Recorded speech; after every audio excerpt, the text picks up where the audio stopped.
Have you ever started something full of energy? A new project, a course, a fitness goal, and then, a few weeks later, it just quietly disappeared?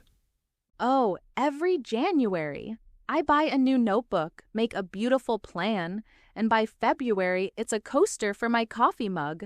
That is so honest. And you know what? That is exactly what we are exploring today. Welcome everyone to Book Takeaways for Professional Growth Podcast. I'm Marcus. And I'm Sophia. We are starting a 3-part series on Intentional, a 2026 book by productivity expert Chris Bailey. And today is episode 1, Why You Don't Finish What You Start. If you have a list of half-finished projects right now, this episode is for you. Let's get into it.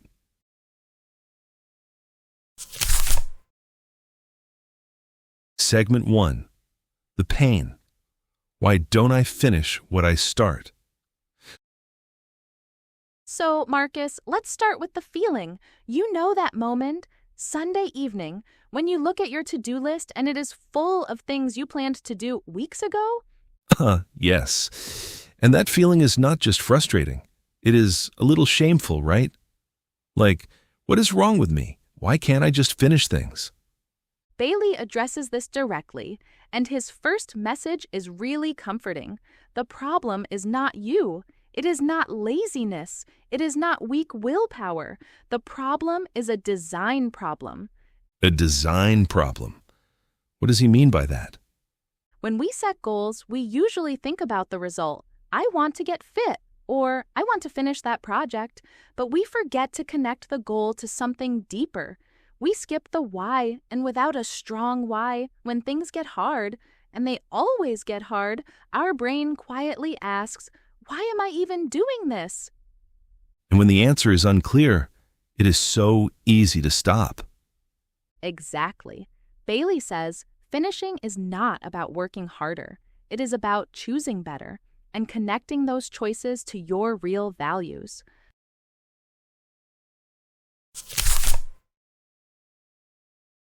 Segment 2, the key takeaways.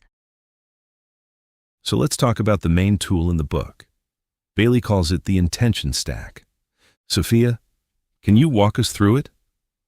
Yes, imagine a short ladder. At the very top, your values. These are the kind of person you want to be.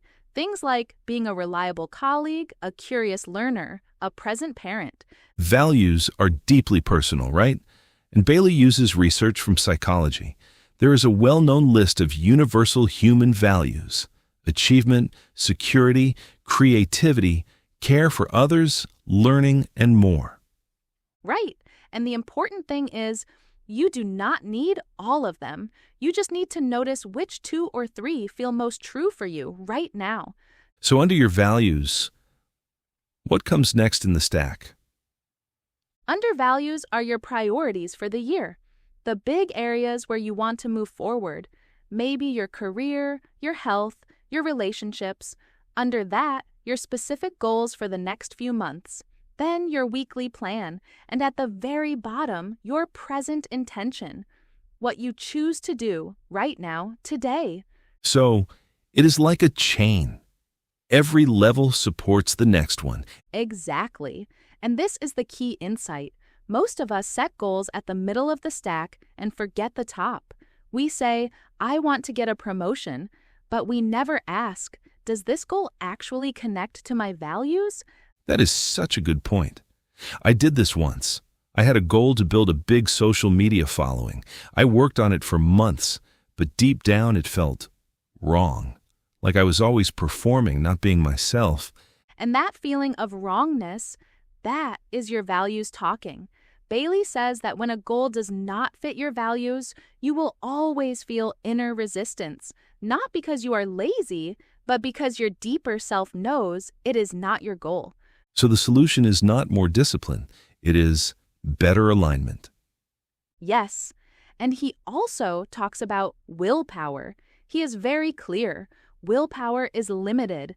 You cannot push yourself with discipline alone for weeks or months. But when a goal feels like part of your identity, I am the kind of person who finishes what I start. The motivation is natural. It comes from inside. That feels very different. Not forcing yourself, but choosing yourself. And one more thing, Bailey also gives us permission to drop goals. He writes, "Every goal is a prediction about what will make your life better. Sometimes you are wrong. That is okay. If a goal no longer fits, you can let it go without guilt." I love that. So it is not about quitting. It is about updating your plan based on what you now know. That's right. That's why it's important to review regularly for alignment of your activities and plans to your priorities and values.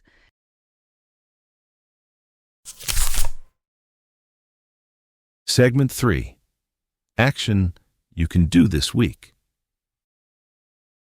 So, how do we use this? Here is the action for this week. It takes about 10 to 15 minutes. Step 1. Pick one goal. Just one. Something already on your mind. A work project, a learning goal, something personal. Write it at the top of a page. Step 2.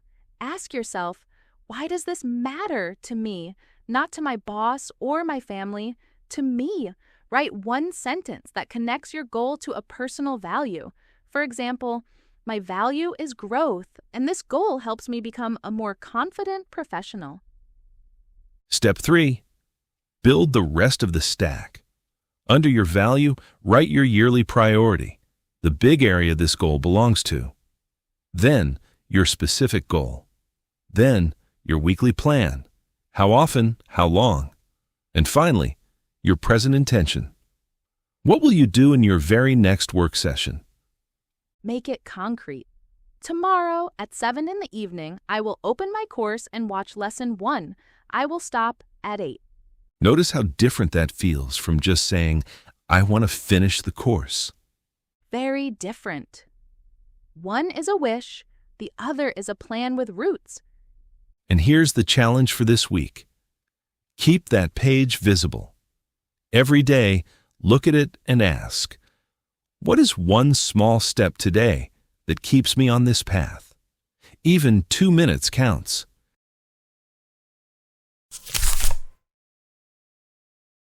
Closing and what's next? That is it for episode 1. The big idea. Finishing is not about willpower. It is about connecting your goals to your real values and building a clear path from today's action all the way up to what matters most to you. Next week in episode 2, we go deeper into procrastination. Because even when you have a beautiful intention stack, some tasks still feel impossible to start. Sophia, give us a preview. In episode 2, we talk about what Bailey calls shrinking your resistance level. It is a surprisingly simple technique, and it changed how I approach my most avoided tasks. And in episode 3, we zoom out and look at the whole year, how to go from feeling busy and scattered to living with real intention every day. If you found this podcast when all 3 episodes are already out, you can listen in any order, but we think this sequence tells a great story. Start here and build from it. Thanks for listening to Book Takeaways for Professional Growth Podcast. Take 10 minutes this week, build that intention stack, and see what one small step can do. See you in episode 2. Take care, everyone. Keep growing. If you find value in this episode, hit the subscribe button so you don't miss anything.